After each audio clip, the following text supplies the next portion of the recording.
As Indiana Fever await Caitlin Clark's return, can they hold on for playoff push? The Indiana Fever were a top-3 title contender at the start of the season. Now, after a rash of injuries, the preseason darlings are in danger of falling out of playoff contention.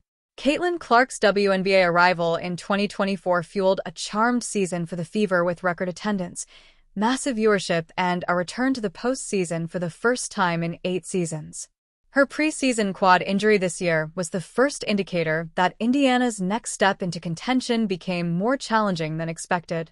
Now, the Fever sit in 8th place in the WNBA standings, 1 game ahead of 9th place Los Angeles. Indiana did well to weather Clark's initial absence, bringing in 5th-year guard Ari McDonald to provide a different look at point guard with her downhill attacking and defensive peskiness. The Fever won the Commissioner's Cup title over Minnesota, the 2024 champ, and were riding a 5-game winning streak even after Clark's injury recurred before their luck turned. First, McDonald and Sydney Colson suffered season-ending injuries in the same game against Phoenix, completely depleting Indiana's point guard depth. 10 days later, veteran Sophie Cunningham hurt her knee and was also ruled out for the season. "We've been dealt a crappy hand, but we gotta play it," Coach Stephanie White said. Clark has missed 15 straight games, 25 total games this season, and has an uncertain timeline for a return from groin and ankle injuries. On Sunday, according to reports, she participated in shoot-around and warm-ups in Minnesota. But the Fever's push for the playoffs must start with stronger performances from the remaining 4 Fever starters: Aaliyah Boston, Kelsey Mitchell, Natasha Howard, and Lexi Hull. Boston and Mitchell have retained their all-star form. The Indiana staff even wore Mitchell MVP shirts to a recent game against the Lynx. Howard has been her most impactful defensively since her last All-Star season in New York, and Hull has been significantly better as a starter than off the bench, making nearly half of her threes compared to 22% as a reserve.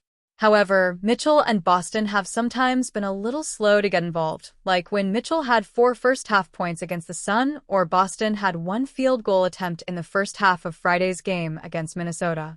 They have to be more consistently aggressive early, because Indiana doesn't have enough in the reserves to play from behind. The Fever have also had to navigate the waiver wire to replenish their backcourt rotation, setting a franchise record for players in a season with 17. Former All-Star Odyssey Sims, who spent the first part of the season with the Los Angeles Sparks, came aboard after McDonald and Colson went down. Sims teamed with Mitchell to rally Indiana from 21 down against Connecticut the day Cunningham was lost, her 19 points and 7 assists paired with Mitchell's 38 in a must-win for the Fever. More machinations were required after the Cunningham injury. Indiana had signed Kyra Lambert to her first WNBA contract, but had to terminate it before the 7 days were up as the team needed a veteran who could immediately play minutes.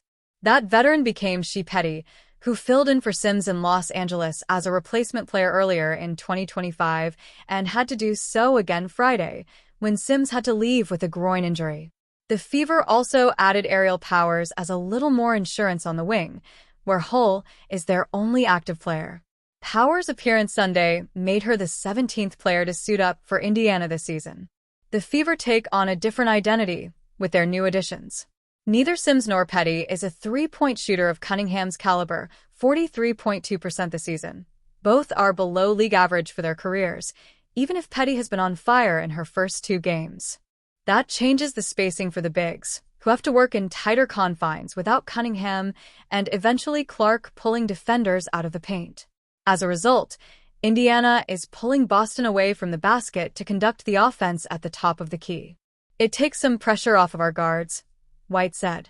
"Most post players are not going to hound one another 94 feet, so we're going to be able to get the ball across half court in a timely manner to run our stuff.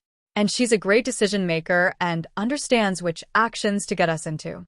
It helps to get into half-court offense more quickly, because Indiana's transition offense is severely lacking without Clark and now without Cunningham."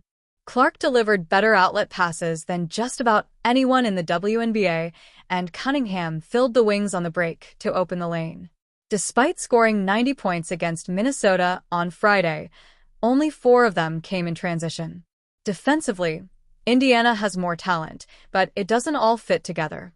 Sims doesn't have the speed of McDonald at the point of attack, and without Coulson, the Fever aren't able to pressure the ball as much.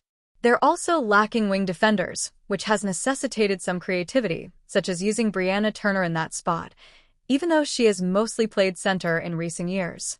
Indiana likely needs to finish at .500 to assure itself a playoff spot, so at 19 wins, the Fever need 3 more. Their best opportunities will be against Chicago and Washington and probably Minnesota in the final game of the regular season, when the Lynx likely will have sewn up the #1 seed and can rest their starters. Pivotal games remain against teams closest to Indiana in the standings: Seattle, Golden State, and Los Angeles, each of which is within 1 game of the Fever. Indiana has swept the Storm thus far but is winless against the Valkyries and the Sparks. No tiebreakers are at stake, but with fewer than 10 games remaining in the regular season, the Fever need as many wins as possible. You can tell everybody here is together. They still want to fight. They still know we have a chance to make the playoffs. Nobody has given up, Petty said. Clark has yet to return to practice, and if she can't play, any Indiana playoff appearance would be short-lived. It might even benefit the team more in the long run to get 1 more lottery pick to add to the young core.